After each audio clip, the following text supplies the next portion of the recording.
in die Informatik einsteigen ohne Studium oder Ausbildung oder von der Ausbildung und dem Studium in einen völlig anderen Spezialbereich der Informatik umsteigen. Das geht und ist eigentlich gar nicht mal so unüblich. Kurzes Foreshadowing hier, das Video wird unterstützt von einem sehr, sehr coolen Programm, das ich vorstellen möchte und für das ich vermutlich sogar Dozent werde und für das man sich nur noch eine Woche bewerben kann. Das heißt, bleibt unbedingt dabei. Wir wollen zunächst mal klären, warum das gerade in der Informatik so gut geht wie in quasi keinem anderen Studiengang. Und ja, das liegt einfach damit zusammen, dass die Industrie genau weiß, dass ihr so unglaublich motiviert seid. Das heißt, die Industrie weiß, dass ihr euch Tutorials von Typen wie mir auf YouTube anguckt und dann ständig irgendwas in eurer Freizeit programmiert, ständig irgendwelche neuen Frameworks entdeckt und die auch mal in der Praxis, in der Industrie testen wollt und benutzen wollt.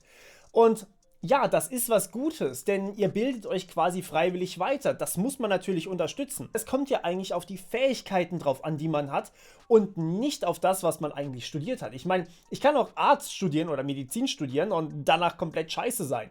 Aber wenn ich mir Sachen beigebracht habe und die aus eigener Motivation wirklich perfektioniert habe, warum sollte ich dann keinen Job finden?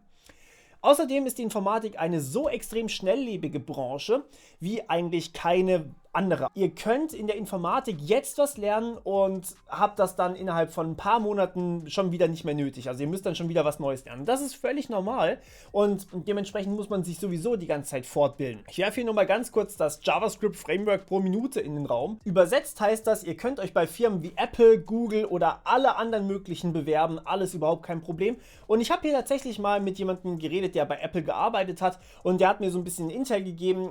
Und zwar kann man sich quasi auf alle Jobs bewerben, außer auf die Jobs, wo Higher Engineering dran steht. Ja? Das sind halt ein paar Jobs, die dann eben nicht funktionieren, aber die normalen Engineering-Jobs sind überhaupt kein Problem und man kann dann immer noch aufsteigen zu Higher Engineering. Und ich meine, als Quereinsteiger muss man sich natürlich auch immer noch ein bisschen mehr Praxis anarbeiten, wie wenn man direkt in der Informatik war. Das sollte eigentlich jedem klar sein. Das heißt, man hat absolut die gleichen Chancen eigentlich. Der große Punkt für Unternehmen ist jetzt natürlich, wie können sie beweisen, dass ihr die Fähigkeiten habt, die ihr vorgibt zu haben. Ich meine, ich kann auch hergehen und vorgeben, dass ich iOS-App-Programmierung kann, obwohl ich noch nie ein Apple-Gerät in der Hand hatte. Aber das kann man tatsächlich beweisen. Und ja, zunächst einmal sind zwei Sachen extrem wichtig. Und zwar als allererstes eure Motivation. Eure Motivation ist euer größter Bonus sozusagen, weil ihr als Quereinsteiger habt eine ganz andere Motivation als jemand, der jetzt einfach Informatik studiert hat und dann dort anfängt. Der wird sagen, naja, ist halt ein Job, aber ihr sagt, ich entscheide mich bewusst gegen das, was ich jahrelang gemacht habe und fange jetzt mit was komplett anderem an. Und das geht und das ist ein Bonus. Das ist nicht irgendwie negativ, das ist ein Motivationsbonus. Und den schätzen Firmen, weil ihr euch in eurer Freizeit weitergebildet habt. Auf der anderen Seite ist es wichtig zu wissen, auf was für einen Job ihr euch bewerbt. Das heißt, wenn ihr sagt, ey, ich bin jetzt Experte in Data Science zum Beispiel, dann ist natürlich wichtig, dass ihr auch genau wisst, auf was für eine Jobbeschreibung ihr euch bewerbt und was da dann für Fragen kommen im Vorstellungsgespräch zum Beispiel. So, und hier kommen wir schon zu den 5 Punkten, wo oder wie Firmen quasi euer Wissen prüfen. Und das heißt, wie sie auch wirklich überprüfen, ob ihr die Fähigkeiten habt. Und Nummer 1 ist ganz klar das Vorstellungsgespräch. Okay? Im Vorstellungsgespräch ist nicht wie bei anderen, ja, was sind ihre größten Stärken, was sind ihre größten Schwächen, okay, wir nehmen sie, sondern es sind tatsächlich Fragen, die in die Thematik reingehen. Das heißt, die Leute fragen dann auch tatsächlich Sachen wie, mach mal hier algorithmischen Beweis für irgendwas, okay? Und das heißt, ihr müsst in diesen Gebieten wirklich fit sein, sonst schafft ihr das Vorstellungsgespräch gar nicht. Und das ist was Gutes. So könnt ihr einfach beweisen, dass ihr die Fähigkeiten habt und euch gegen eure Konkurrenten durchsetzen.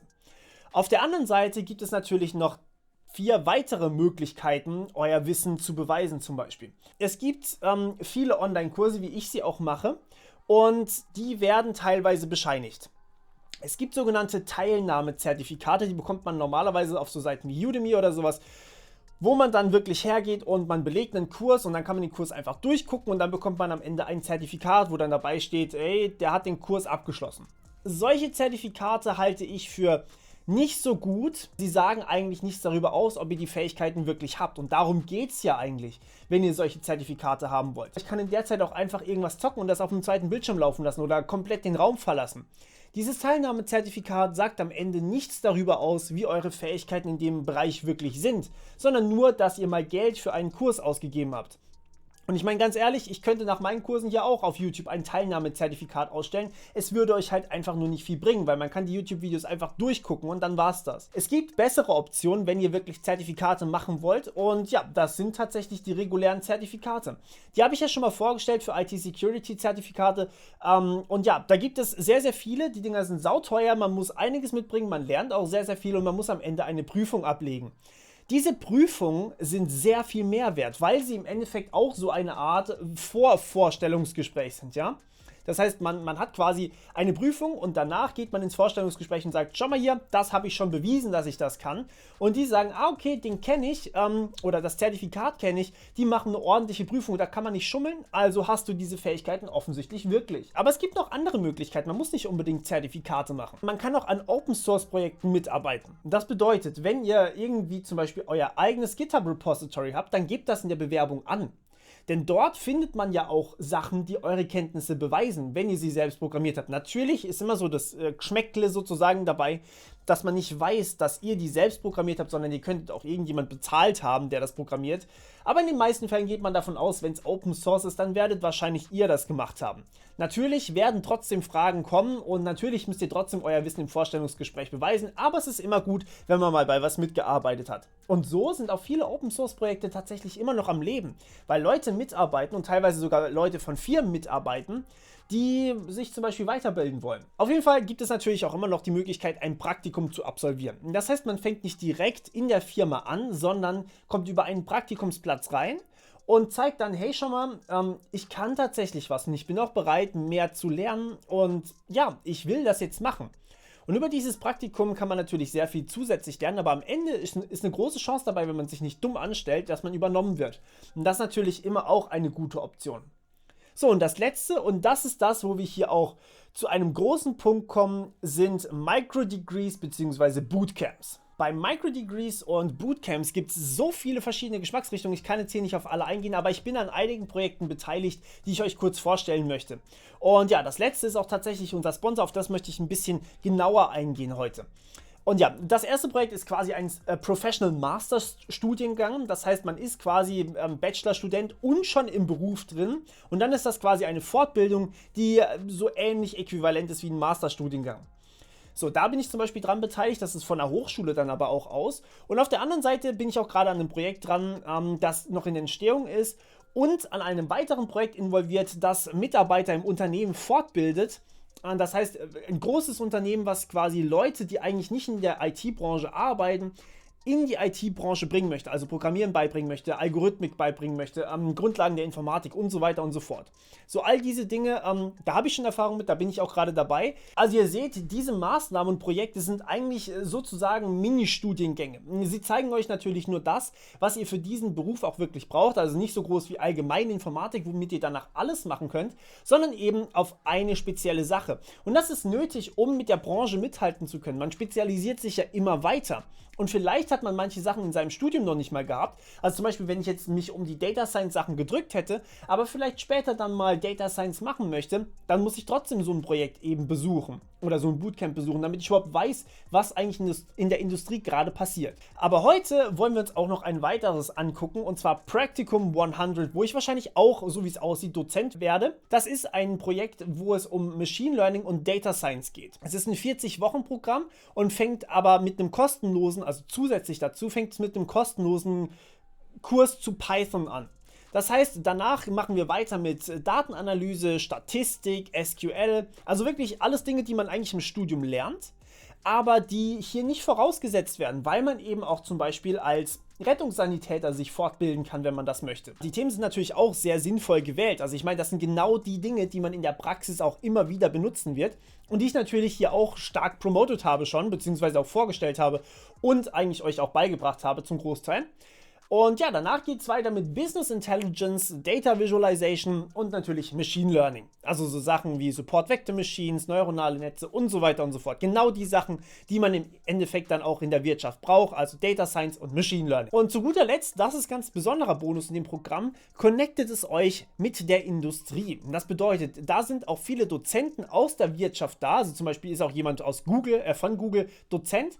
Und natürlich bekommt ihr dann auch direkt eine Connection zu demjenigen. Und Google sucht natürlich auch ständig neue Mitarbeiter. So, das heißt, die Leute haben dann natürlich schon mal einen entscheidenden Vorteil, weil sie jemanden bei Google kennen oder bei einer anderen Firma kennen. Und das ist natürlich sehr hilfreich, wenn man zum Beispiel einen Job sucht, wenn man schon jemanden kennt und der weiß, dass man Fähigkeiten hat. Ihr wisst, es geht eigentlich nur darum, Fähigkeiten zu haben und sie zu beweisen. Ja, und das ist der große Unterschied eigentlich auch zur Uni. Wenn ihr normal studiert, dann habt ihr da selten wirklich große Kontaktverbindungen. Also klar, man kann sie sich aufbauen, aber es ist ein bisschen mühseliger. Der große Haken bei diesem Programm ist allerdings immer, sie sind immens teuer. Normalerweise. Hier ist es ein bisschen anders und das finde ich auch so gut an dem Programm, deswegen will ich es euch auch vorstellen. Und zwar, man bezahlt exakt gar nichts. Null. Aber wenn man dann irgendwann mehr als 30.000 Euro im Jahr verdient, dann bezahlt man 10% seines Einkommens, bis man diese Kosten von 8.000 Euro gesamt abbezahlt hat. Das heißt, das Programm kostet eigentlich 8.000 Euro. Ihr bekommt es aber so lange ausgelegt, bis ihr wirklich Erfolg habt und mehr als 30.000 Euro im Jahr verdient. Und da kommen keine Zinsen dazu, da kommt gar nichts dazu. Das ist einfach fest 8.000, die bezahlt ihr ab mit den 10% eures Gehalts, die man wirklich entbehren kann.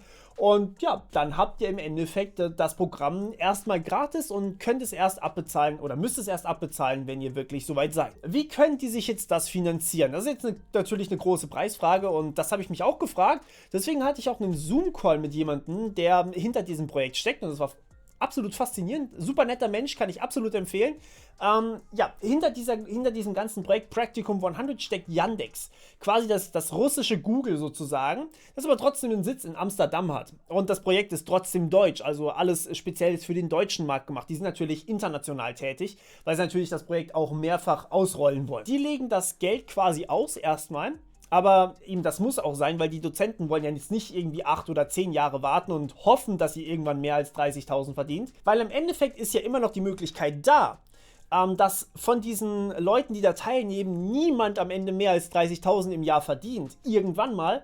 Und sie deswegen das Geld niemals zurückbekommen. Also es ist tatsächlich ein potenzielles Verlustgeschäft, aber man geht halt davon aus, dass das Projekt gut genug ist und dass Informatik sowieso so viele Leute eigentlich sucht, dass die Studenten oder die Teilnehmer auch wirklich alles zurückbezahlen.